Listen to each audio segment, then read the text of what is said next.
여러분, 해외 원조하면 보통 어떤 이미지가 떠오르세요? 뭔가 따뜻한 마음, 자선 활동 이런 거 생각하시죠? 근데요, 오늘 우리가 들여다볼 국제 원조의 세계는 사실 단순한 기부랑은 거리가 좀 멉니다. 오히려 국가의 이익 그리고 첨단 기술까지 얽혀 있는 뭐랄까 거대한 전략에 가깝다고 할 수 있어요. 아니, 자선 활동이 어떻게 코드가 됐을까요? 지금부터 그 이야기를 한번 시작해 보겠습니다. 매년 말이죠. 잘 사는 나라들이 개발도상국에 쏟아붓는 돈이 정말 어마어마합니다. 수백억 달러, 우리 돈으로 치면 수십조 원이에요. 아니 이렇게 엄청난 돈을 도대체 왜 주는 걸까요? 그리고 그 돈은 다 어디로 가는 걸까요? 바로 이 질문, 오늘 우리가 파헤쳐볼 이야기의 가장 중요한 시작점입니다. 자, 그 질문에 대한 답을 찾으려면요. 먼저 이 용어부터 알아야 합니다. 바로 공적 개발 원조, 우리가 보통 ODA라고 부르는 바로 그거죠. 이 ODA라는 게 뭐냐면요. 정부가 개발도상국의 경제 발전이나 복지 증진을 주된 목표로 해서 주는 돈이나 기술을 말해요. 여기서 키워드는 바로 주된 목표입니다. 이게 왜 중요하냐면 만약에 그냥 자기 나라 무기 팔려고 지원하거나 상업적인 이득만 보려고 하는 건 ODA로 쳐주지 않거든요. 딱 선을 긋는 거죠. 자, 그럼 이 ODA는 어떻게 주느냐?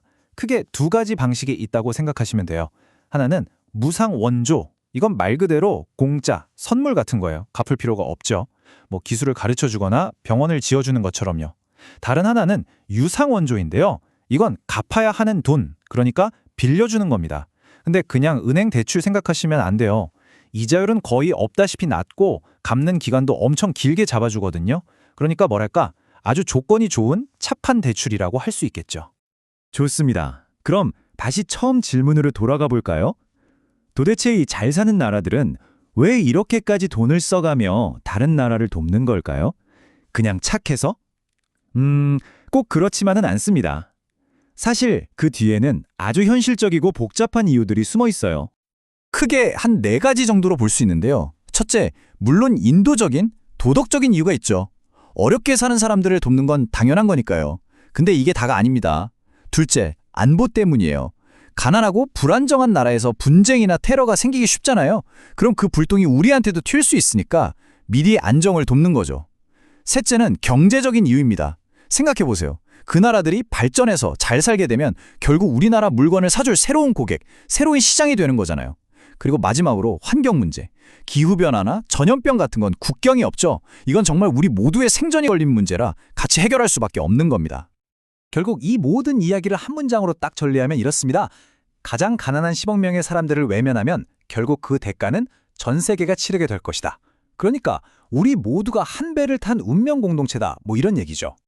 자, 그럼 이 거대한 원조 시스템은 실제로 누가 어떻게 움직이는 걸까요? 이 판의 주요 선수들을 한번 살펴보겠습니다. 바로 이 기구, OECD 개발원조위원회, 줄여서 DAC입니다. 여기가 뭐 하는 곳이냐면요. 이 원조 세계의 룰을 만드는 곳이에요. 일종의 심판 같은 역할을 하는 거죠. 전 세계에서 원조 좀 한다 하는 30개 나라가 모여서 이런 건 ODA로 인정해주자, 원조 금액은 이 정도는 하자 같은 기준을 정하고 또 서로 잘 지키는지 감시도 하는 그런 국제적인 협의체라고 보시면 됩니다. 그럼 우리나라, 한국은 어떨까요?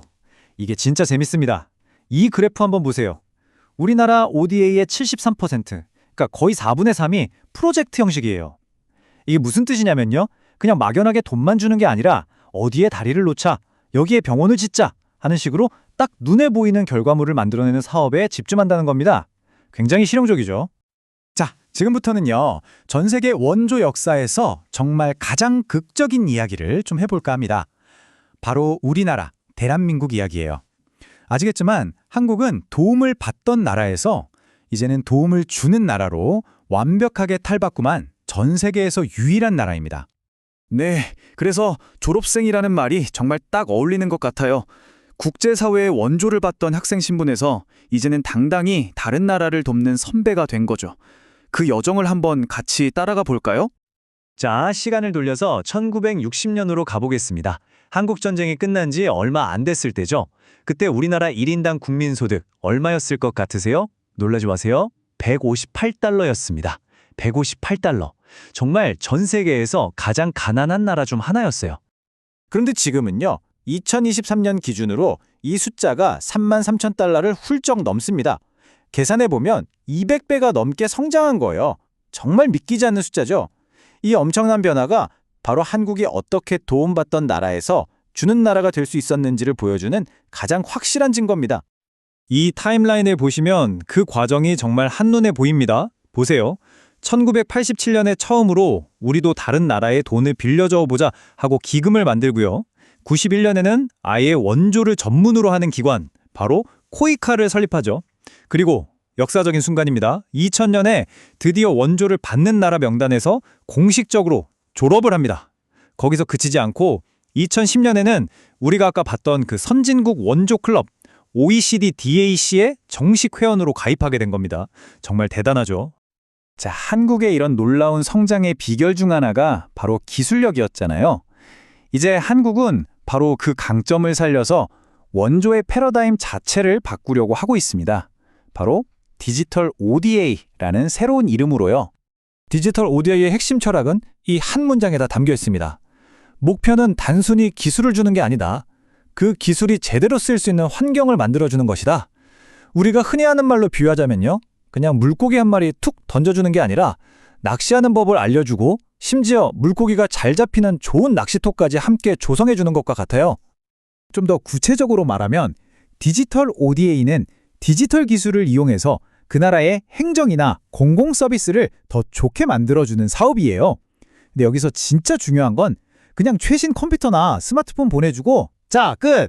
이게 아니라는 겁니다. 그게 아니라 그 컴퓨터를 켤 수 있는 전기는 안정적으로 들어오는지, 관련 법은 제대로 만들어져 있는지, 그리고 이걸 잘 활용할 수 있는 인재는 있는지, 이 모든 걸 함께 고민하는 거예요. 그러니까 하드웨어 시스템 하나를 주는 게 아니라 그게 계속 돌아갈 수 있는 생태계 전체를 만들어주는 거죠. 실제 사례를 보면 하고 감이 오실 거예요. 예를 들면 베트남에는 ICT 기술로 태풍을 미리 예측하는 시스템을 만들어서 인명피해를 줄여주고요. 아프리카 카메룬에는 정부 물품 구매를 온라인으로 투명하게 하는 전자조달 시스템을 도입해서 부패를 막는 데 도움을 줍니다. 또 코스타리카 공항 운영을 더 효율적으로 바꾸는 컨설팅을 해주기도 하고 몽골의 주민등록 시스템을 디지털화하는 걸 돕기도 하고요. 이런 식으로 각 나라 상황에 딱 맞는 디지털 해결책을 제공하는 겁니다. 자, 그런데 이렇게 좋은 의도로 시작한 원조가 그냥 돈만 쓰고 아무 효과도 없으면 안 되잖아요. 그럼 어떻게 해야 정말 제대로 된 원조, 효과가 있는 원조를 할 수 있을까요? 성공적인 원조를 위한 몇 가지 중요한 원칙들이 있습니다. 가장 기본이면서도 가장 중요한 원칙이 바로 이겁니다. Do no harm, 즉 해를 끼치지 말라. 이게 무슨 말이냐면 내가 아무리 좋은 뜻으로 도와준다고 해도 현지 상황을 제대로 모르고 무작정 들어가면 오히려 그 사회를 망가뜨리거나 없던 갈등을 만들 수도 있다는 거예요. 좋은 의도가 모든 걸 해결해 주지는 않는다는 아주 중요한 경고죠. 그래서 전문가들은 로그 프레임이라는 체계적인 도구를 씁니다. 이게 뭐냐면 쉽게 말해서 프로젝트의 성공 지도를 미리 그려보는 거예요. 자, 예를 들어 볼게요. 1단계, 펌프 설치 전문가랑 돈을 투입해서 2단계, 우물 파기라는 활동을 합니다. 그럼 3단계, 우물 10개 완성이라는 직접적인 결과물이 나오겠죠?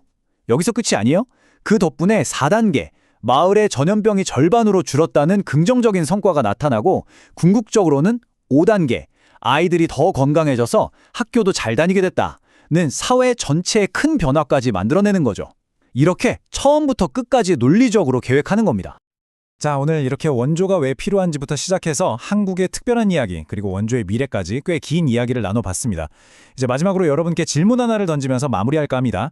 과연 성공적인 원조라는 건 근사한 최첨단 시스템을 그냥 딱 안겨주는 걸까요? 아니면 시간이 좀 걸리더라도 언젠가 그들 스스로 그런 시스템을 만들고 운영할 수 있도록 지속가능한 변화의 씨앗을 심어주는 걸까요? 어쩌면 이 질문에 대한 답을 함께 고민하는 것, 그게 바로 우리 모두의 더 나은 미래를 위한 가장 중요한 투자가 아닐까 싶습니다.